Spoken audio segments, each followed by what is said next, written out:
weather is heating up, and it seems this time of year we're burning through money. We got vacations, we're paying for camps, we're doing home improvements. The list goes on and on. Today on 2 Wants to Know, we have two guests, Janae Adams from Debt Sucks University and Michelle Shanks from Summit Credit Union. They're both going to help answer questions about how to handle money, finances, debt, how to deal with financial institutions, all of that coming up today. We want you to get your questions answered as well. All you have to do is text us those questions. That number is 336-379-5775. We're going to keep it right down here at the bottom of the screen so you have it all of the time. All right, first and foremost, let's start here, Janae, okay?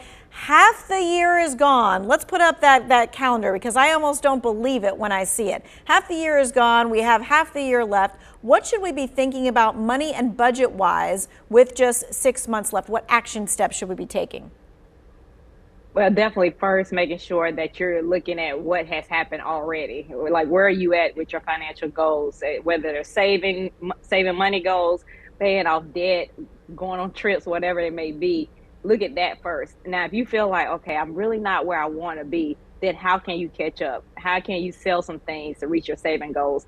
How can you cut back on some things to be able to reach your saving goals and aggressively pay off debt? So it's about looking back first before we go forward. Okay, because then all I can think of is some people might have just finished paying off Christmas and they're going to be at Christmas time again in 6 months.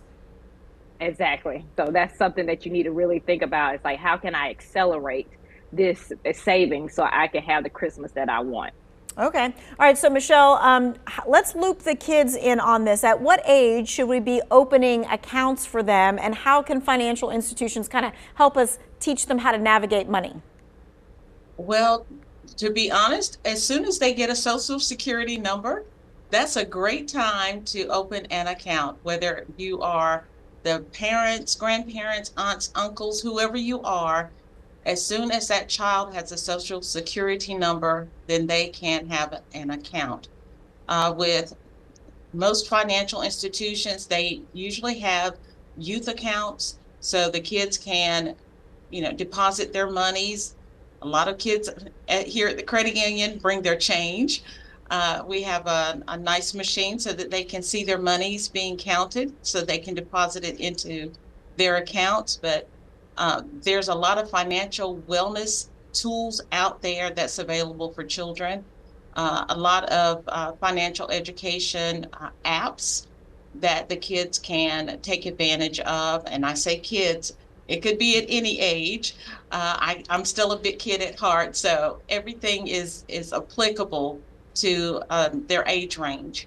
Gotcha. Okay. It's not like all of a sudden at 18 you start teaching them about money. You got to teach them early on as it goes. Early. All right. So Janae, if you want to start with the piggy bank method, that works too.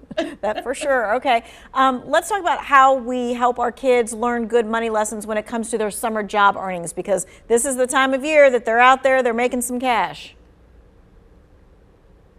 Well, first and foremost, letting them know that first paycheck, what that looks like.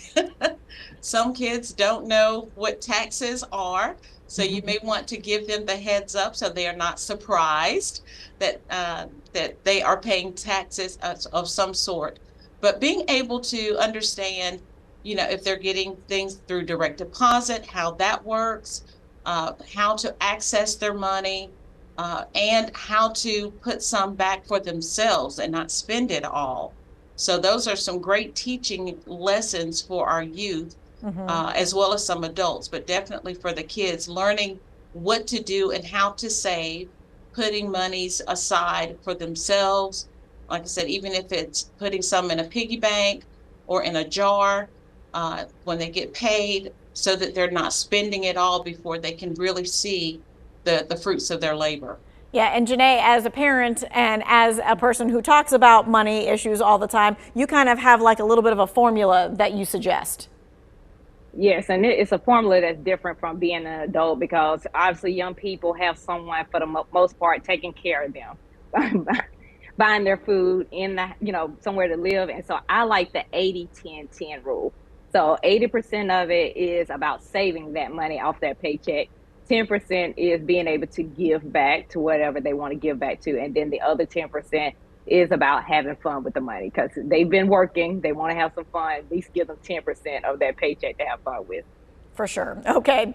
All right. So let's put up this myth and we'll see how many of you think that this myth is actually true. If the bank cashes a check, that means it's legit, right? Michelle, let's talk about that because a lot of times people they get duped by someone sending them a check and then it's not real, but then they cash it and then they wonder what's going on. Yes, I am a huge proponent of going to the source. If someone gives you a check, then go to that financial institution to get that check cash versus depositing it into your account. The responsibility is actually on the check holder, whoever that is. If someone gives you a check, that is not guaranteed funds, and the financial institution that you go to outside of where that check originated, they are not able to guarantee funds for you as well. So if you deposit a check, we cannot guarantee that that check is going to be good, and that consumer may be responsible and out of money or out of pocket that expense of having that check. Unfortunately, there are a lot of fake checks floating around. So please, please, please be careful. If you get a check and you can go to that particular financial institution directly to get the funds instead of depositing it into your account, please, please, please do that first and foremost. Yeah, and if not, it may be you need to wait like the full 2 weeks for it to go through the process to figure out what's going on. And yes, sometimes it can take up to 2 weeks, right? Yes, it's not immediate. I mean, I know we live in a fast-paced world, and a lot of things are easily accessible, but depending on the processing system of that financial institution, it could take up to 7 or 10 business days before you find out whether or not that check is good or not, or legitimate. Okay. All right. We have a few more topics of conversation to talk about. Plus, we're taking your questions. The number is at the bottom of your screen, 336-379-5775. We'll be right back.